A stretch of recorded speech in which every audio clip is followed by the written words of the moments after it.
안녕하십니까. 은행보다 대출을 더 잘 아는 사람, 은행을 졸업한 대출로사 숑군입니다. 오늘 조금 무거운 얘기를 해보겠습니다. 5월 9일 이후에 부동산 시장이 어떻게 될 것이냐. 저는 이 시점부터 무주택자들이 이제 조심해야 된다고 생각이 들어요. 왜냐? 이제는 집값이 오르냐 내리냐의 문제가 아니라 집을 사고 싶어도 못 사는 구조가 됩니다. 그게 점점 만들어지고 있어요. 지금 많은 분들이 이런 생각합니다. 강남만 너무 오른 거 아니야? 그 양도세 중과 배제 때문에 강남 좀 조정이 됐어. 그래서 서울 외곽지가 더 오르는 거 아니야? 무슨 소리야? 우리 동네는 아직 안 올랐는데 조금 더 기다리면 다시 빠지겠지? 뭐 이런 생각들이 많이 혼재가 되고 있는데 이 생각이 가장 위험합니다. 여러분, 명확한 거는 부동산은 서열이 있는 시장입니다. 지금 강남이 좀 떨어진 건 맞아요. 조정이라고 하죠. 그 외곽지가 더 뜨거운 건 맞습니다. 왜냐하면 서열이 있기 때문에 위에서 약간 조정이 되면 시차가 걸리면서 강남이 올랐던 게 눌리면서 그 올랐던 에너지가 외곽으로 퍼지는 현상이 항상 있어요. 그런데 이제 다주택자 중과 5월 9일이 지나면 강남에 팔고자 하는 수요가 이제 줄어듭니다. 매물 자체가 줄어들어요. 다주택자 분들이 5월 9일 파느냐 그 이후에 파느냐 때문에 몇천 수억이 달라지기 때문에 팔려고 하는 매물 자체가 적어들어. 매물이 없으면 당연히 오른 거래, 그 호가대로 거래할 확률이 굉장히 높겠죠. 그래서 5월 9일이 지나면 이제 강남에 눌렸던 것들이 다시 풀어지면서 그 온기가 다시 외곽으로 또 뻗어져 갑니다. 그러면 강남에 오르면은 외곽까지 뻗어질 때까지 시차가 있기 때문에 좀 덜 오르겠지. 이건 아니지 또. 여러분, 사람들이 올랐던 가격이 매도자 입장이 돼보면 계속해서 신고가를 찍어가면서 올랐던 가격에 매도자들이 그걸 봤어. 그러면은 급매물이 있게 되면 그 가격보다 낮게 팔겠지만 당연히 그 가격 또는 그보다 높은 가격에 호가를 던지게 되죠. 그래서 부동산은 입지와 서열이 매우 중요하다. 그래서 5월 9일이 되면 그 전까지 입지와 서열이 약간 이렇게 뒤틀렸던 게 다시 우상향하는 입지 서열의 시기로 갈 것이다 라고 저는 생각이 합니다. 그래서 마지막에는 이렇게 되는 거죠. 서울 핵심지부터 외곽 그리고 경기도 끝자락까지 저희 영상에서도 지금 수지 쪽을 다뤄드렸잖아요. 수지가 가장 상승률이 높았어요. 그러면 그 온기가 수지 이하로 경기 남부권으로 뻗어져 갑니다. 뻗어져 가. 그러다가 결국에는 뭐 이런 것까지 올라 여기까지 올라 라는 움직임까지 뻗어져 가는 것이죠. 자, 지금 중요한 거는 강남이 오르냐 내리냐 이게 아니에요. 진짜 무서운 거는 내가 살아야 하는 동네가 오르기 시작했다는 거예요. 오른다는 얘기를 여러분 여러 채널에서 많이 들으실 텐데 제가 하는 논리는 이거예요. 아파트는 거기에 살아야 되는 수요가 분명히 있습니다. 매매로 살건 또는 임대로 살건 그러는데 매매 시장을 보기 전에 먼저 임대 시장을 봐야 돼요. 여러분, 매매가가 오르는 것보다 전세가가 등락에 의해서 매매가 영향이 더 큽니다. 그게 정말 찐 수요거든요. 매매 수요에는 가수요, 투자 수요가 있기 때문에 전세 수요에는 가수요가 없단 말이에요. 근데 지금 전세 시장이 어때요? 아이러니하게도 신문이나 그 뉴스를 보면은 전세가 없다는 기사 헤드라인 잘 안 보여요, 여러분. 그런데 포탈이나 또는 SNS나 이런 유튜브를 보게 되면은 뭐 3,000세대 단지에서 전세가 한 개도 없다. 1,000세대 단지에서 한 개도 없다. 이런 사실들을 보여주고 심지어 여러분 관심 있으신 분들이 네이버 부동산 들어가서 전세 매물 찾아보면은 찾아보기가 정말 드물고 그나마 올라져 있는 매물을 보게 되면 전세 가격이 그전보다 수천, 몇 억은 더 비싼 상태에서 올라져 있다고. 수지 쪽에 있는 부동산 소장님한테 들은 얘기인데 입지를 공유하는 그 단지 근처에 전세가 정말 하나도 없었어. 네이버 부동산 들어가 보니까. 그런데 전세가 한 군데 나온 매물이 딱 있어서 그 집을 보기 위해서 사람들이 이제 줄을 쓴 거지, 당연히. 그랬더니 매도인이 깜짝 놀라서 저 전세 주는 것보다 수요가 이 정도면 매도로 돌리겠습니다. 그나마 전세 있는 것도 매도로 돌리는 판이에요. 그래서 여러분, 전세가 없어요. 전세가 없는 것뿐만 아니라 여기에 뭐도 없다? 월세도 없다. 여러분, 전세는 지금 무이자 레버리지라서 전세금 올려받아서 매도인들은 그걸 막 주식 투자하려는 수요도 있는데 지금 전세가가 올라가는 거를 그대로 전세로 받지 않고 월세로 전환하기 되게 좋은 시장이거든요. 전세가 1억 오르면 약 한 40에서 50만 원 정도 월세로 전환할 수가 있다고. 그래서 서울에 있는 10억 전세, 5억 이상 하는 고가 전세 아파트들은 전세금을 인상하는 것보다 전세가 2억이 올랐대? 그러면 월세를 한 80, 한 많이 받으면 100 정도 올리겠구나. 이래서 월세로 전환되는 수요도 굉장히 많고 이런 것들이 실질적으로 거래가 일어나서 통계로 나온 게 어떻게 됐어요? 지난 1월부터 4월까지 서울의 전월세 시장에서 월세 비중이 70이 넘어갔다고. 그래서 전세보다 월세로 전환되는 수요가 더 많아지고 있어요. 그러면 매매의 가격을 보기 전에 이 전월세 시장을 보게 되면 굉장히 불안해. 공급이 아예 없는 거예요. 공급이 너무 없어서 전세가가 너무 올라가고 월세가가 너무 올라가서 이 자극이 매매 수요를 자극하고 떠받칠 수밖에 없습니다. 그래서 세입자분들이나 전월세 수요가 생각하기에 야 전세 없어. 그럼 월세로 가야 돼. 야 월세 얼마야? 야 이거 대출이자랑 비교해보면 대출이자가 더 싸네. 이런 맥락으로 월세 수요가 매매로도 굉장히 많이 전환이 되고 또 월세 수요에서 매매 수요로 오는 분들이 가장 많이 고려하는 게 또 이제 보금자리론을 고려하시는데 야 이거 보금자리론 보니까 금리가 올라가서 너무 힘드네? 이런 맥락에 빨리빨리 사야 되겠다. 이런 조바심이 드는 수요가 혼재가 돼 있어요. 자, 전월세 수요가 없다는 거는 임대차 시장에서 공급이 없다는 건데 또 한 가지 문제가 뭐가 있냐면 신축으로 지어지는 아파트가 없어요, 여러분. 물론 지금 공사에서 3년 뒤, 4년 뒤에 입주하는 그 입주 물량은 있는데 준공되고 사람들이 살고 싶어하는 서울 핵심지 경기권역에 입주 가능한 물량이 너무 없는 거야. 수요 대비해서. 자, 이 얘기는 실제로 청와대에서 정책을 주관하는 분들께서도 얘기했습니다. 현 정권의 임기 안에서 유효 수요를 메꿀 만한 입주가 없다. 그래서 입주 물량이 턱없이 부족한 것도 그분들이 인정을 하셨습니다. 그리고 여당에서도 이런 대안을 얘기를 하죠. 서울시장께서도 지금 주거용 입주가 너무 없기 때문에 서울시에 혼재되어 있는 또 경기도 권역에 뻗어져 있는 미분양이 돼 있거나 공실되고 있는 어떤 부동산들 비주거용 부동산을 용도 변경해서 주거용으로 바꾸자 이거잖아요. 지식산업센터, 오피스텔, 또 생활형 숙박시설 이런 것들을 용도 전환시켜서 주거용으로 해서 공급 물량으로 체크하자. 이런 얘기들이 또 나오고 있잖아요. 사실 뭐 이런 걸 하려면은 법령만 개정하면 되기 때문에 금방금방 하겠지만 거기 누가 살고 싶겠냐고 여러분. 그냥 쇼지 뭐 사실. 턱없이 부족하다. 정책의 방향만 그렇게 설정할 뿐이다. 5월 9일이 지나면 다주택자 매물이 나오더라도 턱없이 거래하기 어려운 가격대에 나오거나 대출 규제가 계속해서 2, 4, 6억으로 막고 있기 때문에 그 매물을 사기도 어려워요. 왜냐면 전세 끼고 사는 게 아니기 때문에. 그리고 여기서 이제 대안으로 나오는 게 비거주 1주택자, 투기적 1주택자라는 프레임에 그분들이 보유하고 있지만 거기서 거주는 안 해. 이것들을 팔게 만든다라는 프레임을 짜서 정책을 진행하고 있으나 이분들의 움직임은 없대요. 세입자 내보는 거기 살겠다잖아. 이게 무슨 또 매물 출연이냐고. 그래서 시장에서는 적재적소에 필요한 주택들이 있지만 정부가 짜놓은 이 프레임 안에서는 턱없이 부족하다. 자, 지방선거가 끝나면 이제 본격적으로 세금에 대해서 얘기를 하겠죠. 현재는 다주택자 중과 완화 얘기 나왔고 장특공제 폐지하냐 축소하냐 뭐 축소 쪽으로 가겠지. 이거를 통해서 고령자들 또 장기 보유만 하고 있는 사람들의 매물을 추리하겠다고 하는데 이게 주택시장 공급에 얼마나 영향이 있겠냐고. 그냥 정치적인 쇼다. 그냥 유권자들의 스트레스와 도파민을 해소시키는 정도밖에 되지 않는다라는 것들이 보입니다. 자, 아파트 가격은 장기적인 시계열로 보면은 계속 올라갈 수밖에 없는 구조잖아요. 여러분도 아시잖아요. 자, 서울 아파트의 중위 가격이 1년 새에 2억이 올랐습니다. 처음에 아파트 중위 가격 하면 약 10억 정도의 형성이 돼 있었는데 지난 2년 만에 12억이 넘어갔어요. 자, 제 경험을 빗대서 또 말씀을 드리면 2007년, 8년 요때 나왔던 대출 규제 중에 뭐가 있었냐면 고가 아파트의 LTV를 축소하는 규제가 있었는데 그때 고가 아파트는 얼마?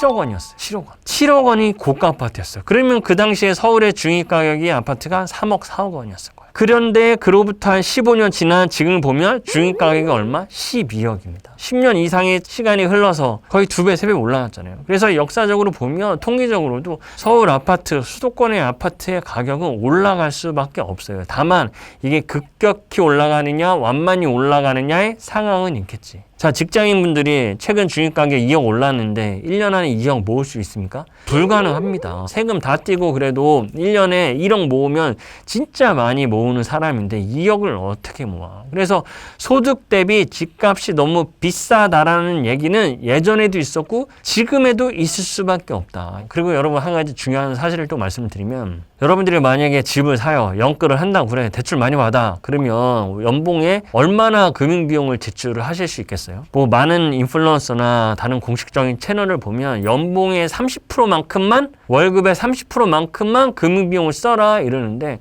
연봉 받아서 거기에 30%만 대출이자 내봐. 그러면 그 대출량이 여러분들이 원하는 그 주택, 원하는 입지, 원하는 생활권에 집을 살 수 있으면 불가능해요. 아이러니한 건 여러분 우리가 DSR 40이라는 규제 때문에 그 안에서만 대출을 받아야 되잖아요. 그래서 대부분의 사람들이 1금융권 DSR 40, 2금융권 DSR 50까지 다 받는다고. 그러면 금융비용이 얼마나 나오는지 알아요 여러분? DSR은 새해 전이죠. 새해 전 40%, 새해 전 50%란 말이야. 근데 실질적으로 대출 실행이 되고 내가 원리금을 내면 그건 새해 후잖아요. 그래서 웃긴 게 뭐냐면 DSR 40 꽉 받으면 이미 여러분들의 연봉의 절반이 나가. 여기에 신용대출 좀 더 받고 다른 거 뭐 회사 대출 받으면 금방 연봉이 60% 된다니까. 300인 사람은 60%니까 180, 200 가까이 쓰는 거예요. 그런데 이 정도 지출을 해도 좋은 집을 살까 말까요 사실. 근데 어떻게 연봉의 30%만큼만 지출해라 이런 얘기를 할 수가 있겠어요. 그래서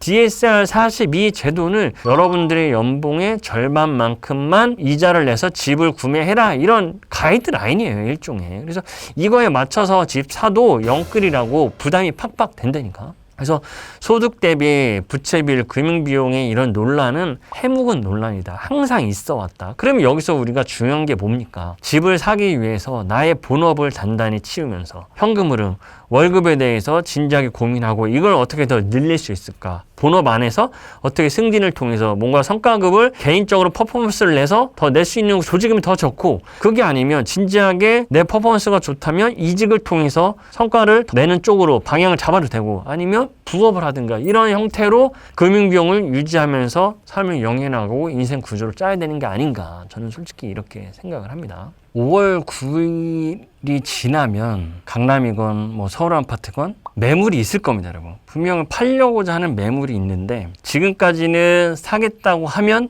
조정이 되는 상황이었어요. 그래서 가격이 깎이거나 아니면 거래 조건이 좋아져서 즉 매도인이 돈을 덜 받고도 막 등기를 먼저 주는 거지. 매도인 근저당에 대해서 말씀을 드렸었죠.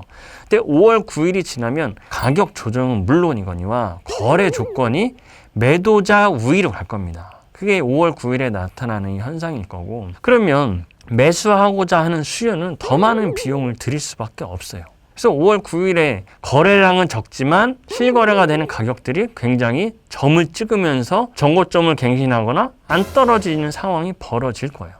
그리고 또 하나 5월 9일 이후에 벌어질 상황 중에 지방선거가 끝나면 이제 본격적으로 세제 얘기가 나올 거예요. 지금 장특공을 폐지하느냐 아니면 축소하느냐 이제 화두를 던졌는데 장특공은 두 가지잖아요. 장기 보유와 장기 거주를 했을 때 혜택을 주는 대조인데 장기 거주만 남기고 보유는 축소 내지 폐지다. 이런 상황이 벌어질 게 뻔하니까 그러면 어떻게 하겠어요? 거기 거주하지 않고 장기 보유만 하던 사람들이 거기에 살고 있는 세입자를 내보내고 거주를 하려고 할 거라고. 내가 가거나 아니면 가족들을 전입시키건 간에. 그러면 그 집에 살고 있던 세입자 그 누군가는 나가야 되잖아. 그 집에서. 그러면 그 사람들이 또 전세 수요로 전환이 돼. 근데 전세가 서울 수도권이 전세가 없는 상황에서 전세로 가고 싶은데 지금 전세가는 높고 또는 매물이 없으니까 월세로 전환이 되고 장기 거주에 대해서만 베네핏을 주고 보유의 베네핏을 깎이면 이렇게 또 떠도는 임차 수요가 계속해서 발생이 됩니다. 그래서 전세가가 올라가는 걸 따라갈 것이냐 아니면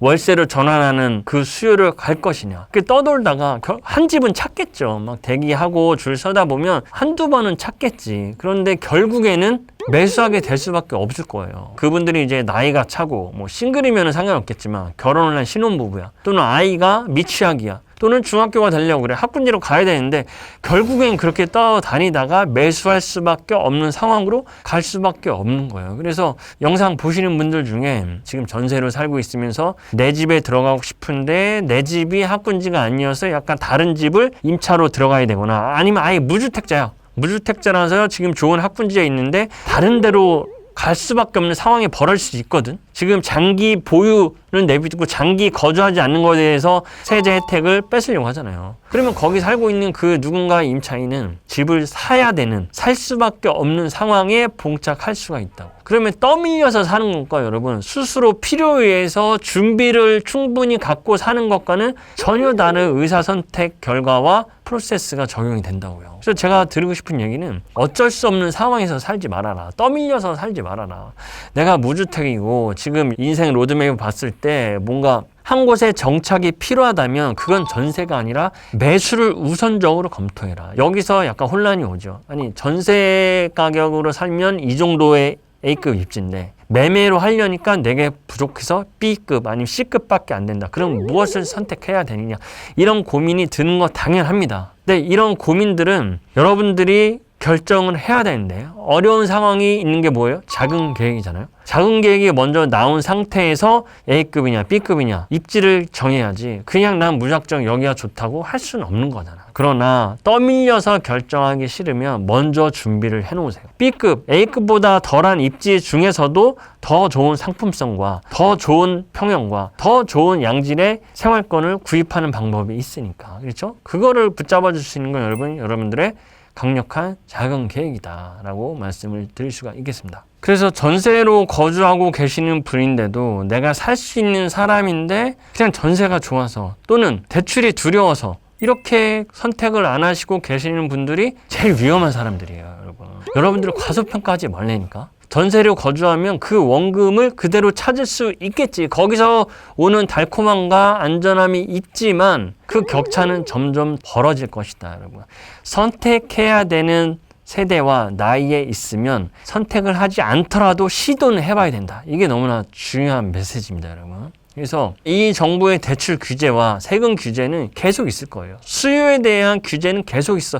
집 사려고 하는 거에 대한 걸끄러움은 계속 있을 수밖에 없어요. 그렇지만 그 시간 동안에 집값 올라가고 지금 전월세 다 올라가고 대출도 줄어들어요. 이게 지금 제일 무서운 구조거든요. 그래서 지금은 지금 5월 9일 이후에 집값 전망과 시장 현황에 대한 제 생각을 말씀드렸지만 가장 시급한 거는 그에 맞춘 작은 계획이에요, 여러분. 집값이 빠질까요? 이 질문보다 먼저 해야 되는 게 5월 9일 이후에 대출 규제 변화가 뭐가 있을까요? 어떤 스탠스가 보이십니까? 내 소득으로 DSR이 얼마나 잡힙니까? 생애지출 가능한가요? 디딤돌이 여전히 되나요? 또 보금자리로 동향은 어떤가요? 이런 걸 체크하는 게 훨씬 중요한 거예요, 여러분. 금리 하나만 말씀드려볼까요? 최근에 전쟁 때문에 예상치 못한 천재지변이 일어나서 금리가 떨어지는 완화되는 구조에서 금리가 인상된다는 분위기도 많이 조성이 되죠. 한국은행 쪽에서도 금통위를 하는데 금리 인상 분위기가 감지되는 워딩들이 나오고 물가가 올라가면 당연히 금리를 올릴 수밖에 없잖아요. 그래서 누구나 다 금리가 떨어진다고